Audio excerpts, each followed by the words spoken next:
Destinasi kali ni ke Pulau Sumatera Utara selama 5 hari 4 malam. Masih ramai lagi tak tahu Pulau Sabang ni antara yang tercantik setaraf dengan Maldives. Harga pun masih lagi affordable nak travel yang bajet murah. Tara, selamat datang ke Aceh, Indonesia. Antara negeri yang penuh dengan 1001 kisah yang menyayat hati. Tapi setiap keindahan dekat sini semua cantik-cantik. Masa kita orang sampai dekat Pulau Sabang tu macam terpegun sebab memang best. Before this kita orang pernah pergi Maldives tapi kali ni lebih best di Pulau Sabang. So memang excited sangat dengan dia punya penginapan. Tak ramai lagi orang yang tahu sebenarnya dekat sini. So memang tenang je, bersih. Selama 5 hari 4 malam ni kita orang hanya sewa motor saja. Tapi rasanya memang tak puas sebab banyak lagi tempat yang kita orang tak dapat jelajah. Kalau korang tengok dalam video ni memang indah sangat. Masa turun tu memang best, tapi kalau korang nak mendaki untuk balik tu memang penat sangat. Jalan dekat sini memang agak bahaya sikit, dia curam, tapi okey je kalau korang bawa dengan berhati-hati. Dan kalau korang tahu Pulau Sabang ni dia dekat je dengan Penang. So bila dah sampai dekat sini wajib try dia punya rojak Aceh ni, memang best, sedap sangat. Ada macam-macam jenis buah-buahan dia letak.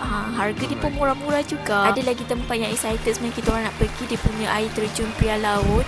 Bila dah sampai dekat sini tiba-tiba rasa takut pula sebab nak dekat senja. Dan korang tak perlu risau tau, orang-orang dekat sini semua baik-baik belaka. Untuk hari seterusnya kita orang nak tengok dolphin dan snorkeling. Yang ni Akak Jemla ambil package diving Sabang. Yang ni macam private sikit lah, dia akan guide korang daripada awal sampai akhir. Dolphin kat sini memang banyak, yang penting semua comel-comel. Kalau korang yang takut sangat nak rakam tu, kat sini dia dah siap rakamkan gambar, video semua cantik-cantik. Yang penting korang dapat menikmati keindahan Pulau Sabang ni dengan tenang je. Lepas dah tengok dolphin, kita ke Pulau Rubiah untuk snorkeling. Awalnya memang takut tau sebab Akak Jemla tak pernah snorkeling, ini first time ya. Terus tak rasa takut sebab nampak betapa cantik ini dia punya air, ikan-ikan semua.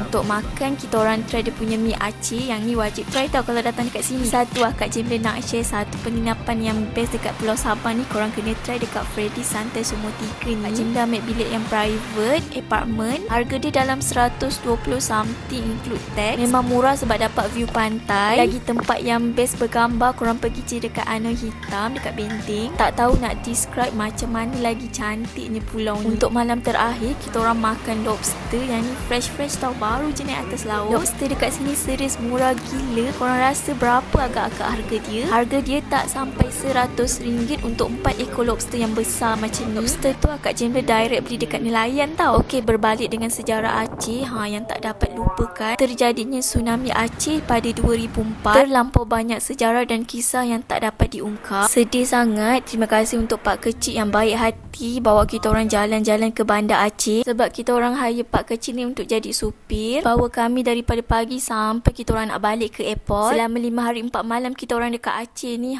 tenang je, best. Dan banyak je tempat lagi yang kita orang tak puas berjalan. Nak tahu lebih detail pasal penginapan, harga tiket flight ataupun makanan dan tempat yang best di Sabang ni, korang komen je, nanti Akak Jemla akan share, okey?